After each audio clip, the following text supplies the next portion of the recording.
Arkadaşlar, kanalıma hoş geldiniz. Bugünkü örgü anlatımda yapılışı çok kolay, herkesin rahatlıkla yapabileceği bir örgü modelin anlatımını yapacağım. Ben bunu yaparken parça anlatımı yapacağım. Siz modeli nerede isterseniz orada değerlendirebilirsiniz. Bebek battaniyelerinizde, yazlık bluzlarda, hırkalarda, bebeklerinizde, atkı bere nerede isterseniz orada kullanabilirsiniz arkadaşlar. Bunun için 2 tane ip kullanıyorum. Krem ve sütlü kahve. Tığ numaram ise elinizin sıklığına göre siz değiştirebilirsiniz. Benim kullanmış olduğum tığım 2 no. Bakın 2 numara 75 milimlik bir tığ kullanıyorum. İlk olarak krem olan ipimle başlıyorum arkadaşlar, alt zemini yapmaya. Siz ne yapacaksanız ona göre zincirlerinizi yapabilir veya trabzan üzeri başlayabilirsiniz. Ben küçük bir parça anlatımı yapacağım. Göz kararı az bir zincir çekiyorum. Zincirlerinizi yaparken ne çok sıkı ne de çok gevşek yapın arkadaşlar. Modelimiz 3'ün katlarından oluşuyor.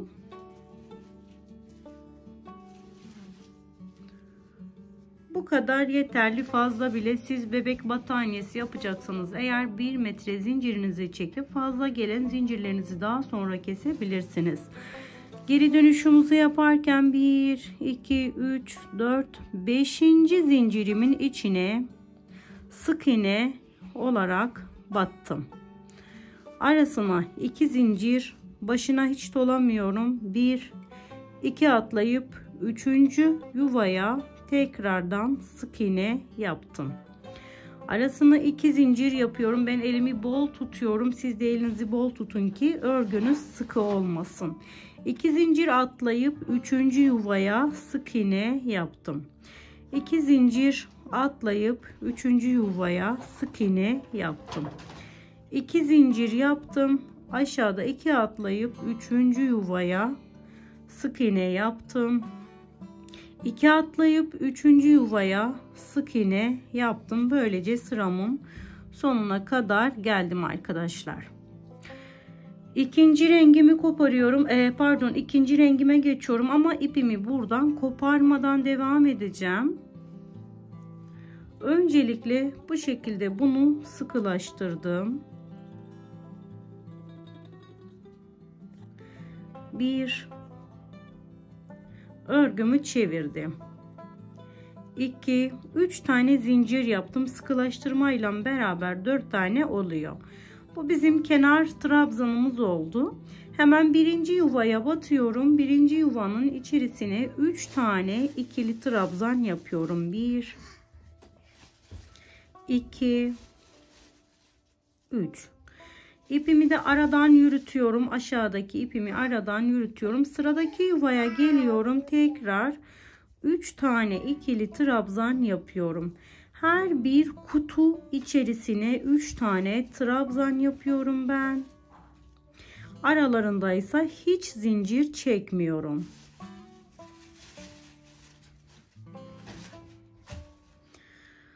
Aradaki ipimi biraz yürüttükten sonra buradan kesiyorum. Şimdi tekrar sıradaki yuvadan 3 tane trabzan.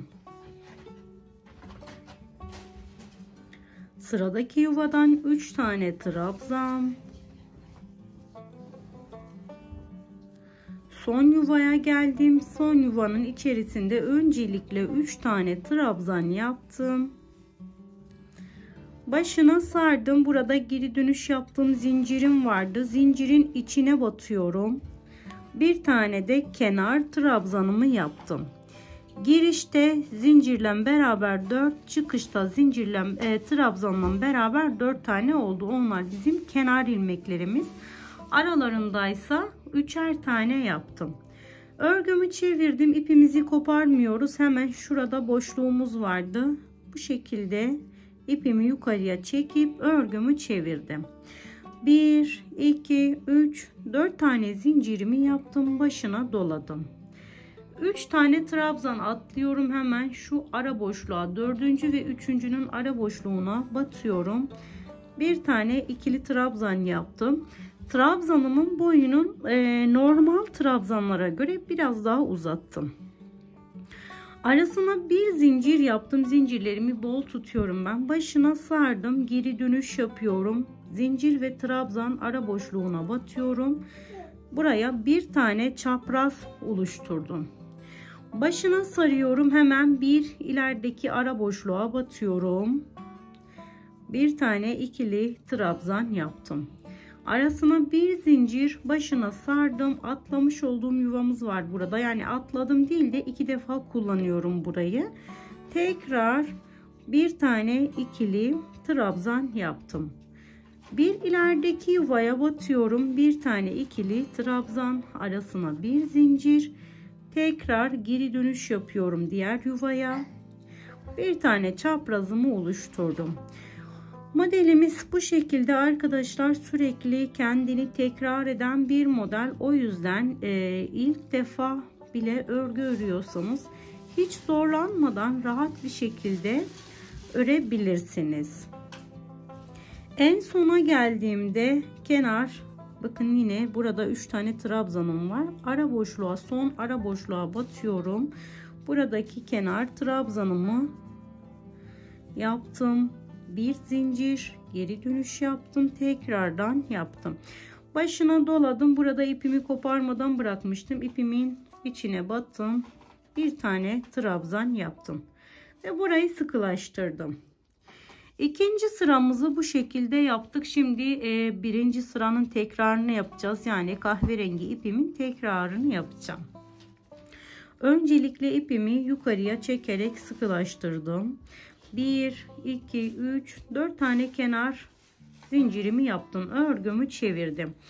Burası bizim kenar zincirimiz. Başına doladım. Çaprazın ara boşluğunda bir tane zincirimiz vardı. İçine batıyorum. Tekrar 3 tane ikili trabzan yaptım. Kenardaki ile beraber 4 tane oluyor. Hiç zincir yapmadan sıradaki yuvaya geliyorum. Sıradaki yuvada tekrar 3 tane ikili trabzan yaptım. Sıradakine aynı şekilde her bir çaprazın ara boşluğundaki zincirden 3 tane ikili trabzan yapıyoruz. Ara boşluktaki çapraz trabzanlarınızın boylarını uzatmak isterseniz eğer tığınıza, o zaman ben bir defa doluyordum, siz 2 defa dolarsınız. Böylece boyları biraz daha uzun olur. Tekrar son yuvamın üzerine geldim. 3 tane trabzan yaptım. Hiç zincir yapmadan burada zincirlerimiz vardı. 1, 2, 3. zincirimin içine batıyorum. Kenar trabzanımı oluşturdum. Bu şekilde. Tekrar ipimi burada bıraktım. Örgümü çevirdim. Hemen şu ara boşluğa batıyorum. İpimi yukarıya çektim. 1, 2, 3, 4 tane yaptım. Örgümü çevirdim tekrar. Buradaki kremi tekrar ediyoruz ama ben yine de bir tane beraber yapacağız arkadaşlar. Başına sardım. Hemen buradaki boşluğa batıyorum. Öncelikle bir tane ikili trabzan, bir zincir, geri dönüyorum. Bir tane trabzan. Başına sardım. Hemen bir ilerideki ara boşluktan bir trabzan, bir zincir, geri dönüyorum. Tekrar bir trabzan. Aynı şekilde sıra başına kadar gidiyoruz. Tıpkı bir önceki kremde yaptığımız gibi.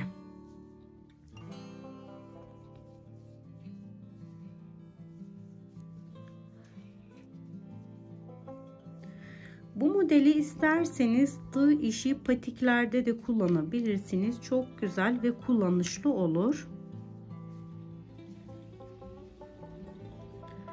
Son yuvaya geldim. Aynı şekilde öncelikle ara boşluğa battım, bir zincir ve geri dönerek diğer çaprazımı da oluşturdum. Başına sardım. Burada ipimi bırakmıştım. İpimin içine batıyorum ve ikili trabzan yapıyorum. Şu şekilde ikili trabzan yaptıktan sonra sıkıştırdım. Tekrar kremi burada bırakıp kahve ile devam edeceğim. Arkadaşlar modelimiz bu şekilde.